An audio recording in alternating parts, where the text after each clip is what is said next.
ಅವರಿಗೆ. ಓ ನಮಸ್ಕಾರ ಕಳ್ಳನಾಥ. ಏನ್ಲನಾಥ ಸಮಾಚಾರ? ಯಾಕೋ ಎಗ್ಲು ಮೇಲೆ ಬ್ಯಾಗ್ ನಾನು ತಗೊಂಡು ಎಲ್ಲಿಗೆ ಹೊಡಿದ್ಯಪ್ಪ?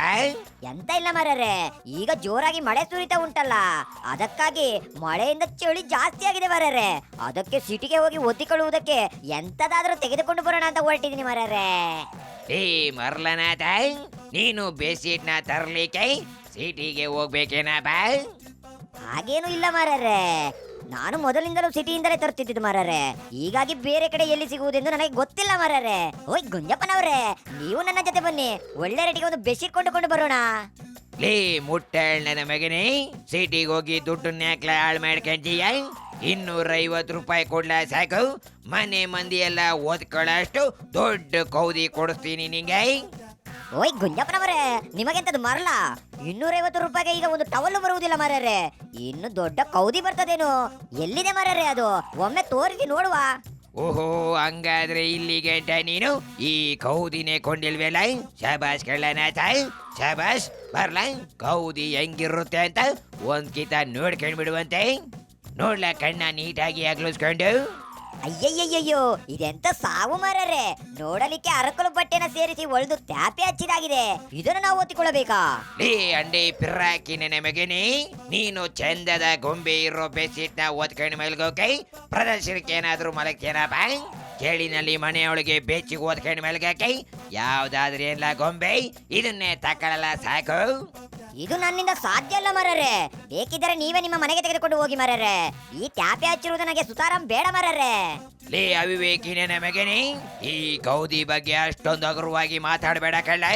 ಗೋಲ್ಡ್ ಬಿಸ್ಕೆಟ್ ನ ಬಾಯಲ್ಲಿ ಇಟ್ಕೊಂಡು ಹುಟ್ಟಿರೋ ನಿನ್ನಂತವ್ರಿಗೆ ಇದ್ರ ಬೆಲೆ ಏನು ಅಂತ ಗೊತ್ತಿಲ್ಲ ಕಳ್ಳ. ನಡಿಲ ಹೋಗೋಣ, ಸಿಟಿನಲ್ಲಿ ಹೋಗಿ ಅದೇನೋ ತಗೊಂತೀಯ ತಗೋ, ನಡಿಲ. ಅಲ್ಲ ಗುಂಜಪ್ಪನವ್ರೆ, ನನಗೊಂದು ಡೌಟ್ ಮಾರ್ಯಾರೆ, ಈ ಕೌದಿ ಮಾರುವವರು ಏನಾದರೂ ನಿಮ್ಮ ನೆಂಟರೇ? ಇದನ್ನು ತೆಗೆದುಕೊಳ್ಳಲೇಬೇಕು ಎಂದು ನೀವು ಏಕೆ ನನಗೆ ಒತ್ತಾಯ ಮಾಡುತ್ತಿರುವುದು? ನಾಥ, ಈ ಹೆಣ್ಮಗ ಹೇಳೋದನ್ನ ಒಮ್ಮೆ ಕೇಳಿಸ್ಕೊಳ್ಳಲ್ಲ. ಕೇಳಿಸ್ಕೊಂಡ್ರೆ ನಿಂಗೆ ಅರ್ಥ ಆಗ್ತದೆ ನಾನೇ ಕೌದಿ ತಗೋ ಅಂತ ಹೇಳ್ದೆ ಅಂತ. ಮೊದ್ಲು ಕಿವಿನ ಅಗ್ಲಿಸ್ಕೊಂಡು ಕೇಳಿಸ್ಕೊಳಪ್ಪ. ನಾವು ಗಂಗಾಳ ರಾಣಿ ಹೊಲಿತೀವಿ ರೀ ಕೌದಿ ತಂದು. 4 ದಿನಕ್ಕೊಮ್ಮೆ ಕೌದಿ ಆಗ್ತೈತೆ ರೀ. 20 ರೂಪಾಯಿ ಮಂಗ್ ತರ್ತೀವಿ ನಾವು, ತಂದು ಅದ್ರ ಮೇಲೆ ದುಡ್ಡು ತಿಂತೀವಿ ರೀ.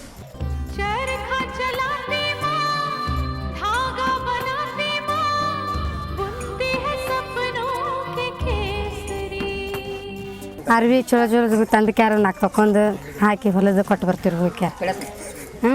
ಆ ಊರು ಎಲ್ಲರೂ ನಡಕಿರ್ತಾವೆ ರೀ, ಹಂಚ್ಕೋತೀವಿ ರೀ. ಊರು ಹಂಚ್ಕೊಂಡು ಹೊಲಿತೀವಿ ರೀ.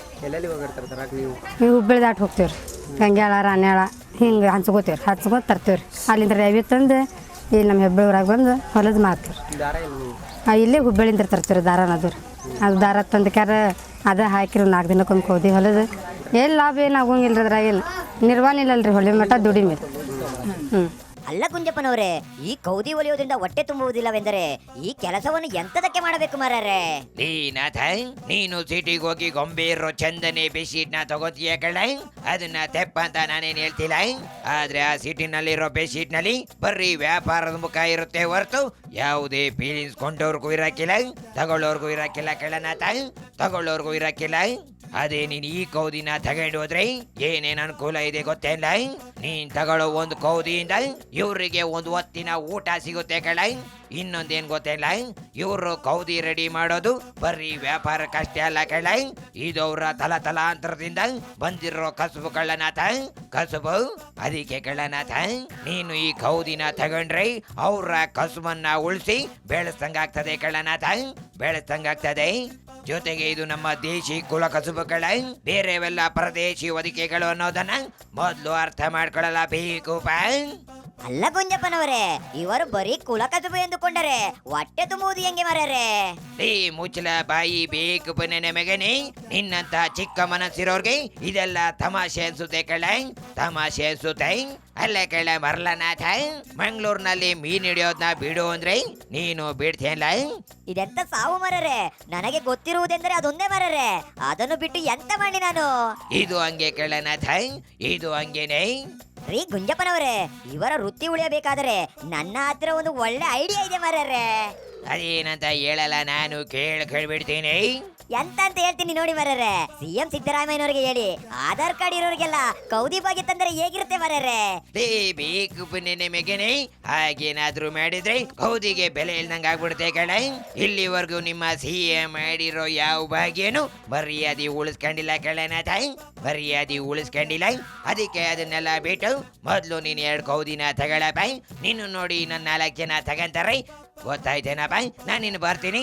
ಶಿವನೇ ಶಂಭುಲಿಂಗ.